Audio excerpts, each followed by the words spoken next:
Le soir de Noël, à Tokyo, les choses ne sont pas tout à fait comme ailleurs sur la planète. Même si certaines familles le fêtent comme en Occident, cette soirée reste pour beaucoup une répétition générale de la Saint-Valentin, et c'est souvent une valse de couple qui rythme les vieilles chansons carillonnées de Sinatra qui égaient les haut-parleurs des grands magasins. Le soir du réveillon, il m'est souvent arrivé, célibataire ou dépressif, d'aller chercher un peu de joie et de couleur dans les quartiers animés de Tokyo. Alors, moi qui le fuis l'été, je m'étais trouvé un nouvel amour pour le quartier d'Asakusa, centre touristique par excellence, mais qui possède une partie beaucoup plus confidentielle et canaille. Non loin de la Asakusa-roku, la grande rue des théâtres classiques, on peut trouver nombre de petits établissements de plaisir, théâtres érotiques et clubs de striptease. On y boit bien, on peut y manger correctement, mais surtout les spectacles y sont meilleurs qu'ailleurs. Burlesques ou rétro, beaucoup revêtent encore le charme des spectacles de girls des années 50. À cette époque, le quartier comptait d'ailleurs un magnifique théâtre, le Asakusa Kokusai Gekijo, le théâtre international d'Asakusa dans lequel se produisaient de grandes troupes de danse, des compagnies théâtrales réputées ainsi que des orchestres classiques internationaux. Propriété de la compagnie toujours en activité, Shochiku, cet établissement réputé avait une troupe permanente, la Shochiku Shoujo Gakekidan, qui offrait 5 soirs par semaine une revue très cabaret pleine de plumes, de strass et de champagne. Parmi la troupe des premiers soirs, une jeune danseuse d'origine française venait de quitter son Périgord natal par amour pour un danseur japonais rencontré lors d'une tournée européenne. Semant le trouble dans ce village reculé, que je connais bien puisque c'est le berceau de ma famille française, et la consternation dans sa famille, que je connais bien également puisque c'est une femme de cette lignée qui épousa mon grand-oncle, elle s'installa dans ce beau quartier d'Asakusa et de leur union naquit une petite fille qu'ils prénommèrent Kurisu. L'histoire que je vais vous raconter n'a rien d'un conte de Noël et va vous glacer le sang, tant par sa violence que par l'impunité de son assassin. Voici le triste récit du tueur aux origamis. En cette année 1951, le théâtre d'Asakusa débordait d'activité.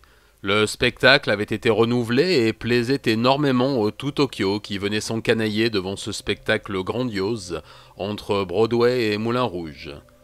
Rien de scandaleux dans cette troupe uniquement féminine, juste de jeunes danseuses emplumées qui montraient leurs jambes et, pour beaucoup, payaient leurs cours au conservatoire de danse classique avec ses fantaisies parisiennes. Car depuis ses débuts, la Shochiku Shoujo Kagekigan avait toujours été un tremplin pour de jeunes artistes qui avaient souvent propulsé de nouvelles étoiles montantes du ballet, du cinéma ou du théâtre.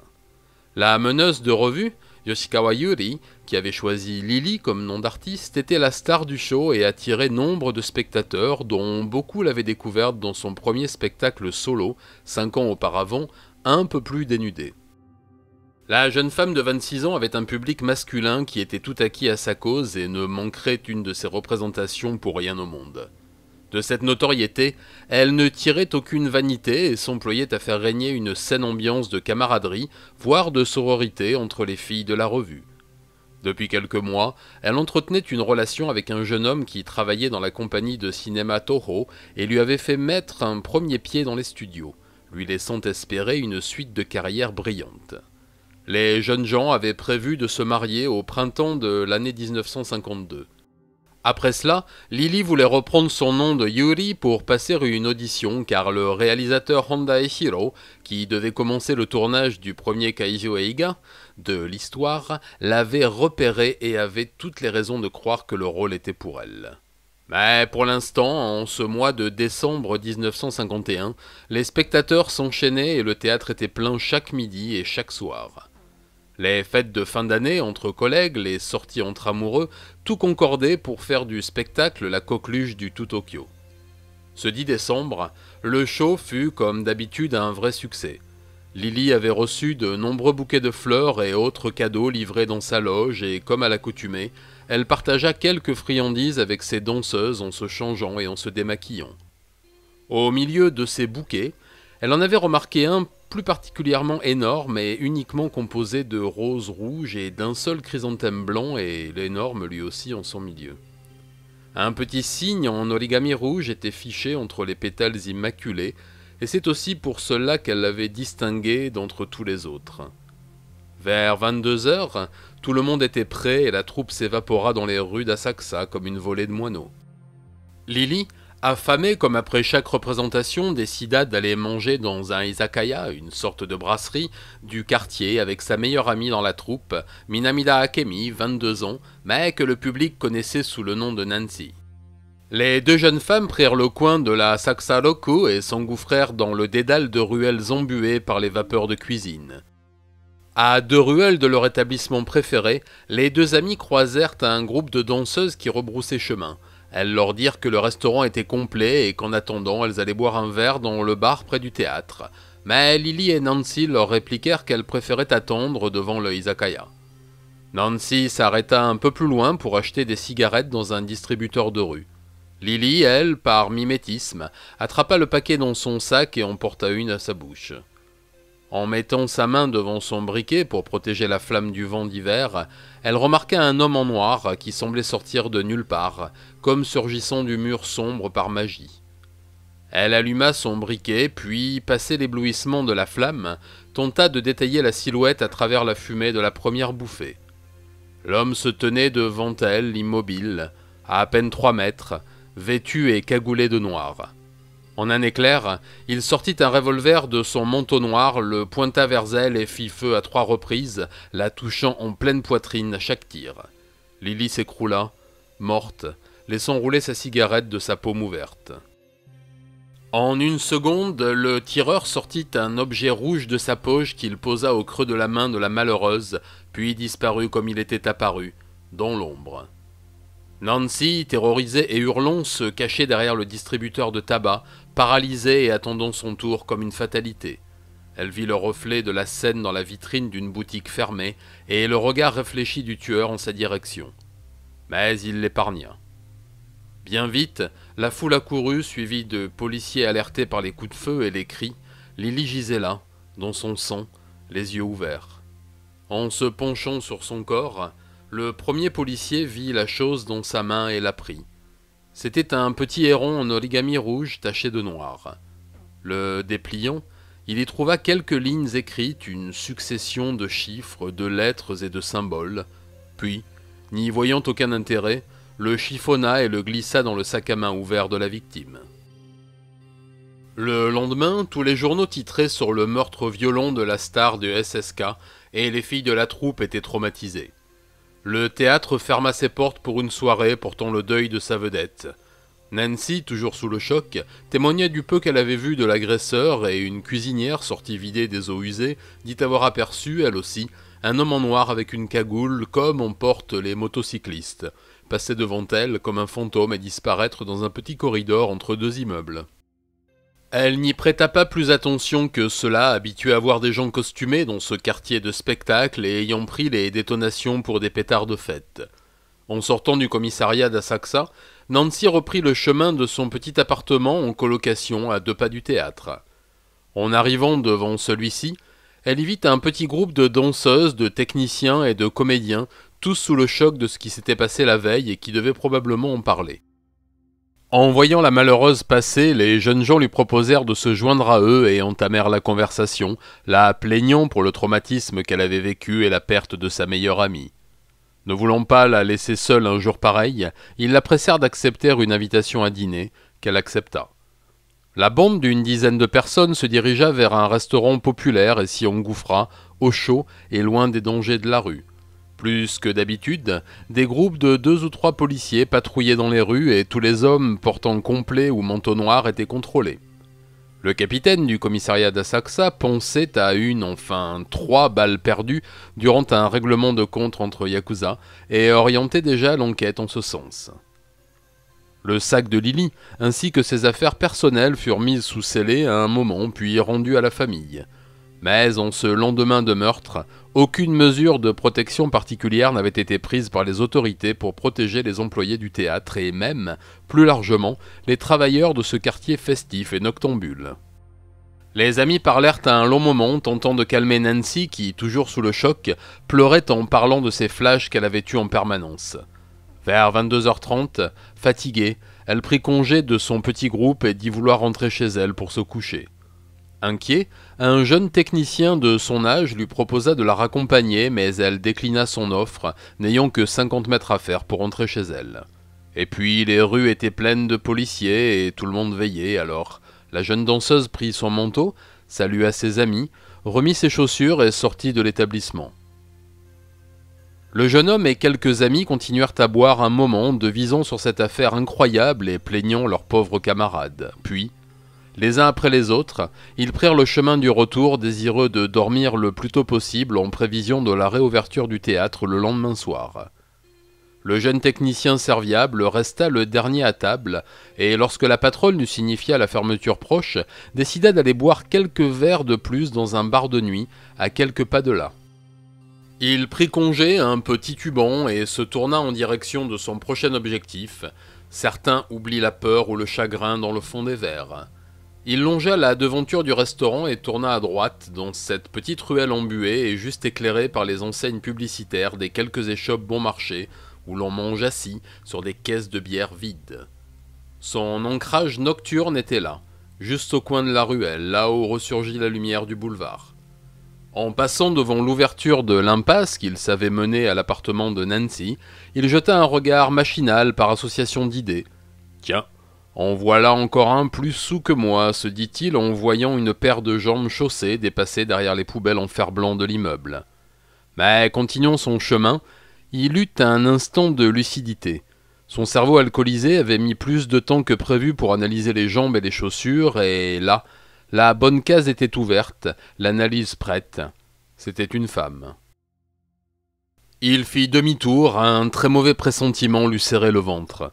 Durant les 10 mètres qu'il parcourut dans cette impasse, l'ivresse le quitta et son corps crispé s'attendait au pire. Et c'est bien ce qu'il découvrit. Le corps de Nancy gisait là, étendu de tout son long à quelques mètres de sa porte d'entrée. Elle était couchée sur le ventre, les bras repliés devant sa tête, tête de laquelle un petit flux de sang coulait, formant une petite rigole sombre. Le jeune homme se pencha sur elle pour voir si elle respirait encore, et alors qu'il se mettait à genoux, remarqua qu'elle avait quelque chose dans la main. Il éclaira la scène avec son briquet tempête et vit un petit objet qu'il prit. C'était un petit héron en origami jaune. Le jeune homme qui avait alerté la police fut d'abord arrêté car soupçonné de l'agression, mais très vite, il fut relâché devant le nombre de témoignages qui lui fournirent un alibi.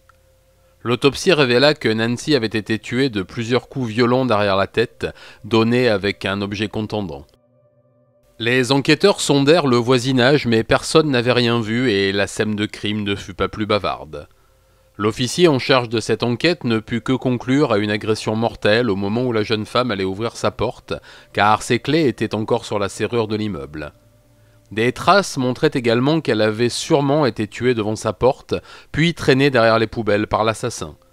Mais à part cela, aucun indice. Bien sûr, il y avait cet origami retrouvé dans les mains des victimes, avec ses codes étranges couchés dessus, mais le policier en charge des investigations n'y voyait qu'un jeu entre amis, persuadé que les deux jeunes femmes se les offraient comme une habitude amicale. Et puis, lors de son témoignage, Nancy, qui avait vu l'agression de Lily par vitrine interposée, n'avait pas vu l'homme lui glisser le pliage dans la main. Mais 2 meurtres en 2 jours sur 2 jeunes femmes travaillant dans le même théâtre et amies de surcroît, ça en était assez pour que la brigade d'Asakusa ne dépêche un cordon de protection autour et dans le théâtre, et surtout ne porte ses soupçons sur quelque employé de l'établissement. Alors, dans la semaine qui suivit, tous les employés furent entendus par le capitaine en charge de l'enquête, leur vie passée au peigne fin et leurs activités contrôlées. Mais sans réel résultat. Bien sûr, il y avait des rivalités, des romances malheureuses et d'autres impossibles qui créaient des tensions, mais rien qui n'apparaisse comme suffisamment grave pour susciter un double meurtre. Les alibis des uns et des autres furent contrôlés avec minutie, et tous pouvaient justifier de leur présence loin des victimes à l'heure des meurtres. Bizarrement, l'affluence au spectacle ne tarit pas, bien au contraire. Cette affaire semblait éveiller la curiosité morbide de la bourgeoisie tokyoïte, et le show faisait ça le comble. Par obligation artistique et professionnelle, la malheureuse meneuse de revue dut être remplacée. Et ce fut la jeune étoile montante du cabaret, Nonomura Mariko, tout juste 20 ans, qui fut choisie pour mener la troupe. La très jeune femme avait pour nom de scène Marilyn et était une des plus jolies que l'on puisse imaginer. Un peu petite, mais avec des proportions parfaites et un visage d'ange coquin, elle avait commencé sa carrière de danseuse à 16 ans, dans des spectacles pour et par la jeunesse, puis, fascinée par le cinéma et le cabaret, elle avait tout tenté pour entrer dans une troupe. Son nom de scène, elle le tirait d'une séance de cinéma mémorable, durant laquelle elle se fit remarquer. En effet, l'année précédente, en 1950, le directeur du cinéma géré par la Chaotiko, lui aussi, avait réussi à se procurer une copie, la toute première au Japon, du film Ladies of the Chorus, les reines du music-hall en français. Ce film musical de Phil Karlsson, sorti en 1948, offrait son premier rôle chantant à Marilyn Monroe et créa un véritable engouement au Japon. La jeune Mariko, fascinée par la star hollywoodienne, dépensa toutes ses économies et vit le film 5 fois d'affilée. Durant toutes ces séances, et bien qu'hypnotisée par l'écran, elle remarqua la présence d'une équipe du théâtre d'Asakusa et reconnut le directeur du SSK. Alors, son rêve de devenir danseuse et comédienne chevillée au corps, elle prit son courage à deux mains et à la séance suivante, voyant que l'équipe était dans la salle, elle monta sur scène et exécuta la chorégraphie du numéro final de Marilyn dans le film. Devant son audace et son talent, le directeur épaté lui fit signer un contrat le jour même et la surnomma Marilyn. Elle rejoint la troupe quelques jours plus tard et s'y fit intégrer sans problème tant son caractère était enjoué et amical. Peut-être par mimétisme, nombre de ses attitudes n'étaient pas sans faire penser à la blonde star américaine. Et, assez vite, sa vie sentimentale en prit le chemin. Un ministre d'un certain âge, marié et presque grand-père, était tombé follement amoureux d'elle dès son premier passage sur scène. Il lui fit envoyer des fleurs et des friandises à chaque représentation et, bien sûr, l'invita une bonne centaine de fois à dîner, sans succès. Mais depuis l'été 1951, la rumeur leur prêtait une liaison et force fut de constater que son train de vie changeait rapidement et plutôt en bien. Cependant, malgré cette apparente et nouvelle opulence, la jeune femme ne désirait qu'une chose, danser et jouer la comédie. Bien sûr, les circonstances qui l'amenaient à prendre la tête de la troupe étaient sinistres, mais elle ne pouvait s'empêcher de ressentir le souffle du succès et se préparait avec acharnement à sa première. Elle eut lieu le 17 décembre, et bien entendu était dédiée aux 2 danseuses assassinées dont les portraits couronnés de fleurs ornaient l'entrée du théâtre. Marilyn dansa comme jamais, ses girls et elle ne firent qu'une et la salle était en délire. Le ministre amoureux, toujours au premier rang, fit lancer un bouquet gigantesque sur scène, puis tout le monde rentra dans les loges. Marilyn se fraya un chemin parmi les bouquets et les paniers de bonnes choses et se démaquilla, lut les cartes accrochées sur les fleurs, puis se changea tout en grignotant quelques chocolats sortis des paniers fleuris. Un bouquet sans carte attira son attention. Un gros bouquet de roses rouges avec un chrysanthème blanc en son centre.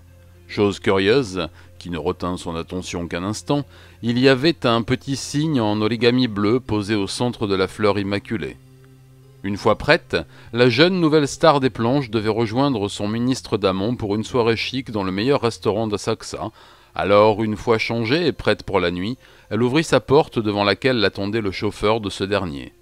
Il lui précisa que son patron allait avoir un peu de retard, occupé à des mondanités post-théâtrales, et lui offrit d'aller l'attendre dans la voiture garée derrière le théâtre.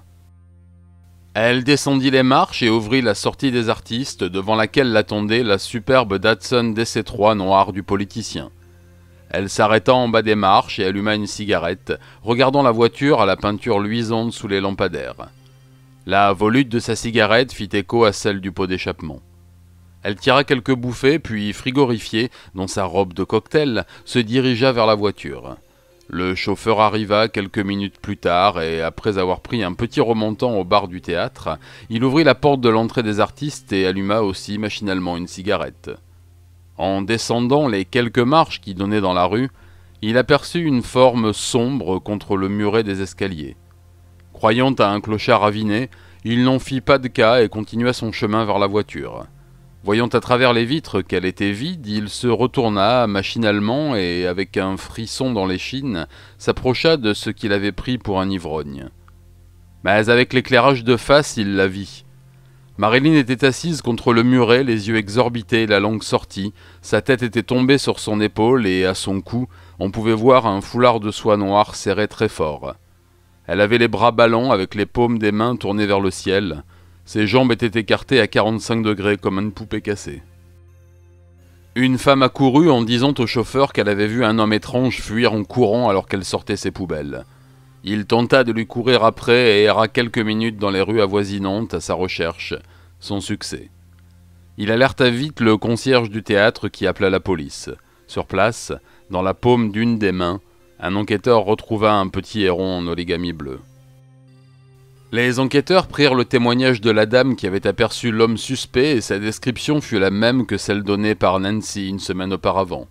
Un homme en noir portant manteau et cagoule de motard.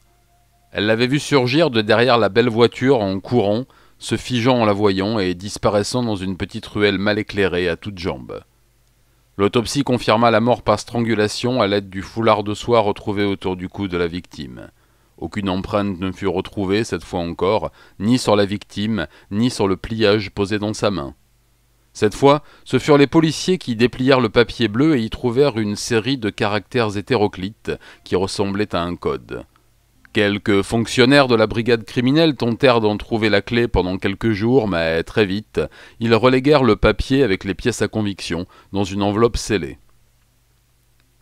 Avec ce troisième meurtre ciblé, la police d'Asakusa avait appelé du renfort et des unités de la police métropolitaine vinrent en soutien. Dès le lendemain, il y avait un policier à chaque coin de rue. Asakusa était aussi protégé que le palais impérial et les gardiens de la paix procédaient à des contrôles systématiques des hommes en âge de courir et avec un certain goût pour le noir. Mais l'inspecteur en charge de cette affaire était totalement perdu dans son enquête. Bien sûr, il y avait cette unité de lieu toujours à proximité du théâtre, ces victimes toujours choisies parmi la troupe de music-hall, mais le modus operandi n'avait aucun sens et changeait à chaque fois. Alors, même si le terme et la discipline n'existaient pas encore, il lui était difficile de dresser le profil du tueur. La mode n'était pas encore à la psychologie criminelle et bien sûr, les vieux policiers habitués aux fusillades entre yakuza étaient totalement perdus. Au théâtre, c'était la consternation. Tous pleuraient cette nouvelle amie partie dans des circonstances atroces et au-delà des larmes, une certaine angoisse montait parmi les artistes. Mortifié, le directeur n'avait de choix que de choisir une nouvelle meneuse de revue pour remplacer son étoile montante et regrettée. Mais dans la troupe, tout le monde savait déjà qui allait prendre le relais. Certains, par jalousie ou goût du scandale, la soupçonnaient même d'être la tueuse et de se débarrasser de la concurrence de manière radicale. Et puis, cette jeune femme était la cible idéale. Elle était métisse et orpheline de père, japonais, fusillé pendant la guerre pour avoir refusé le combat, et était élevée par sa mère, française, et employée dans un établissement de striptease. Kazumi Kurisu était née en 1930 à Tokyo, tout près d'Asakusa, d'un père japonais, Susumu, danseur classique et traditionnel, et d'une mère française, Madeleine, originaire d'un petit village de Dordogne. Ses parents s'étaient rencontrés en France lors d'une tournée de la troupe à travers les grandes capitales européennes. Tombée fou amoureux, la jeune femme avait tout quitté pour suivre son homme au Japon, au grand désespoir de sa famille. Très vite, le jeune couple se maria et la petite Kurisu arriva. Madeleine tenta de s'intégrer dans cette société japonaise des années 30 peu ouverte sur le monde, mais la barrière de la langue, ses yeux bleus et ses cheveux blonds l'excluaient de la vie du quartier. Lorsque la petite fille arriva, elle naquit avec les yeux de sa mère et des cheveux très clairs, ce qui lui donna de suite un cachet unique que le monde ne tarderait pas à découvrir. Enfant, elle ira à l'école de son quartier, comme tous les enfants de son âge, mais à la maison, elle apprendra le français et la danse, rêvant de suivre les traces d'un père qu'elle adorait. En 1942, alors que Coliseau n'a que 12 ans, son père meurt fusillé par son unité pour avoir refusé d'exécuter l'ordre d'un supérieur, laissant Madeleine et leur fille seules et sans ressources. La jeune veuve va alors commencer des petits boulots mal payés dans ce Japon en pleine crise, puis, après avoir subi les bombardements américains, la famine et la misère, trouver son salut dans un des bars à striptease reconstruits par les Yakuza dès 1945. Coliseau, elle, avait compris l'intérêt qu'elle pouvait tirer de son physique et de ses yeux bleus, alors, dès 1946, elle écuma les castings de cinéma, les auditions au théâtre et dans les cabarets et décrocha très vite de petits rôles dans des shows. Elle prétendit un temps être moitié américaine pour forcer un peu le destin, mais devant sa méconnaissance de l'anglais et la mode émergente du show à la parisienne, se mit à porter sa double culture comme un étendard. Très vite, de spectacle en spectacle, elle fut reconnue par ses pairs et adulée du public, essentiellement masculin.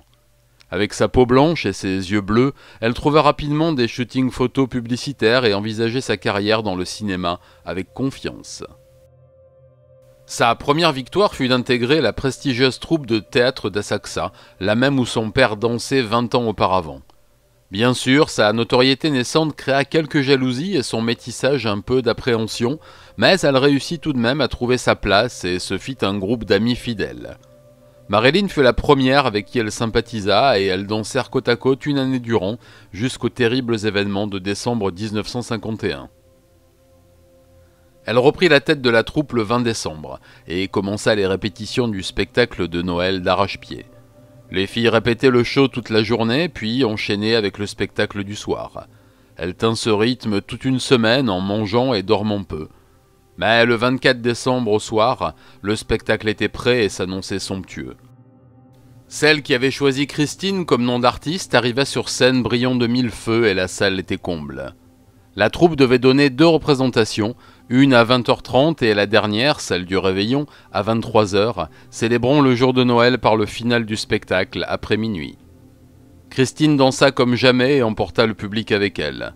À la fin de la seconde représentation, en adressant ses vœux de joyeux Noël à la foule, elle dédicaça ce show exceptionnel à ses 3 amies mortes les jours précédents.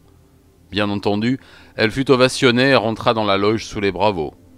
Comme pour celle qui l'avait précédée, sa loge était remplie de bouquets et de cadeaux d'admirateurs. Elle qui sortait à peine de la misère avait des étoiles plein les yeux et surtout une grosse soif et une envie de champagne.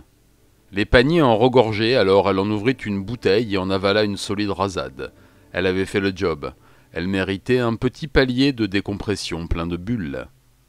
Tout en se changeant, elle lut les cartes glissées dans les bouquets et y reconnut pas mal d'admirateurs, plus ou moins célèbres, qui la poursuivaient de leur assiduité.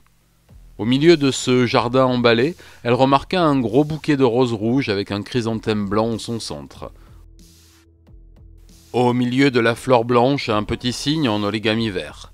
Elle repensa au soir où Marilyn lui avait montré un bouquet similaire et se dit juste « Tiens, l'admirateur aux origamis ».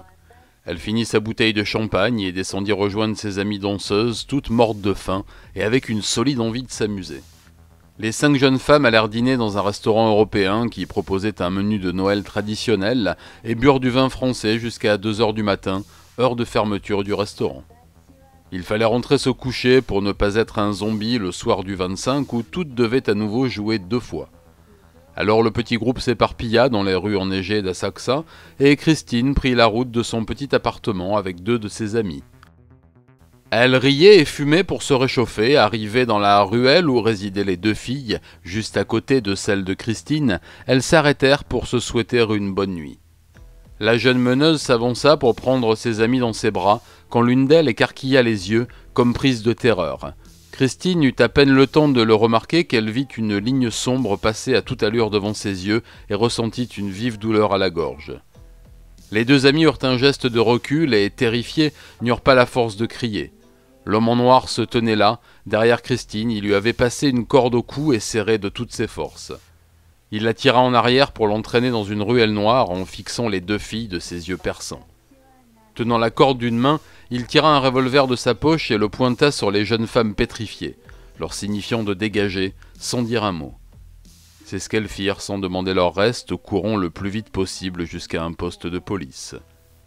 L'homme à la cagoule entraîna Christine agonisante et suffocante dans cette ruelle pas éclairée et, sans dire un mot, jeta la corde pour l'arrimer à un montant d'escalier en métal. Il tira de toutes ses forces jusqu'à ce que les pieds de la malheureuse ne touchent plus terre, puis noua le bout de la corde à un pilier de panneau. La jeune femme eut quelques soubresauts, puis son corps s'immobilisa, sans vie. L'assassin lui glissa un héron en origami vert dans les cheveux, le piquant sur son chignon, puis disparut dans la nuit. Alertée par les deux jeunes femmes terrifiées, la police arriva très vite sur les lieux, mais ne put que constater l'horreur de la situation. Christine était là, morte, pendue à cet escalier de service d'un vieil hôtel désaffecté. Transporté à l'hôpital le plus proche sous escorte policière, le décès fut constaté et le jeune inspecteur chargé de l'affaire tiré de son lit. Il comprit qu'il avait affaire au même tueur en trouvant l'origami parmi les effets personnels et lorsque ses collègues lui donnèrent l'identité de la victime. Les deux témoins furent entendus et donnèrent la même description du suspect que les témoins précédents. Alors, en cette nuit de Noël, une gigantesque chasse à l'homme fut lancée dans tout Tokyo et des centaines de policiers passèrent la capitale au peigne fin, interpellant tous les hommes en noir, mais sans résultat. Les jours qui suivirent, la mobilisation continua et le spectacle fut arrêté, laissant place à une pièce classique. L'enquêteur en charge du dossier reprit tous les messages codés écrits sur les origamis et tenta d'en percer le sens, mais en vain. Cette suite de chiffres, de lettres et de caractères ne correspondait à aucun code militaire connu et semblait n'avoir ni sens ni logique. La protection autour du théâtre et dans les rues alentours fut renforcée et un portrait robot du tueur fut diffusé très largement dans toute la ville et sa périphérie. Le meurtre de Christine fut le dernier. Après cela, l'on n'entendit plus jamais parler du tueur à la cagoule. Plusieurs inspecteurs se succédèrent sur l'affaire en tentant de décrypter les messages, mais, poussés par d'autres affaires, on enterra celle-là et les pièces à conviction furent mises aux archives. Cette série de meurtres quitta les unes des journaux et même les colonnes des faits divers et finit par être oubliée de tous. L'assassin ne fut jamais arrêté et aucun meurtre similaire ne fut jamais plus commis. Vous allez dire que cette affaire ressemble en bien des points à celle du Zodiac et vous aurez raison. Mais elle a eu lieu 20 ans avant et rien ne permet de penser que le tueur en série américain ait pu avoir quelque information que ce soit à propos de cette affaire. Il arrive qu'une même folie voit le jour à des époques différentes et à des milliers de kilomètres. La mère de Christine resta au Japon où elle finit sa vie en 1999, patronne d'un snack et jamais remariée. Dans son village natal, en France, personne ne sait ce qu'elle est devenue et tout le monde la croyait morte depuis longtemps. Après mes recherches sur cette affaire, j'ai communiqué ces informations à la famille, enfin à la nouvelle génération, qui n'avait jamais entendu parler de cette affaire. Ma mère, qui avait connu Madeleine dans son enfance, m'en a parlé du plus lointain de ses souvenirs et n'a pu qu'y mettre une conclusion bien macabre, même si longtemps après. Quant au théâtre, il continua ses représentations de cabaret jusque dans les années 70, puis devint une salle de concert rock, avant de fermer définitivement en 1982. Depuis, le quartier a beaucoup changé et les ruines du passé ont enterré la mémoire des 4 danseuses. Joyeux Noël à tous. Matane.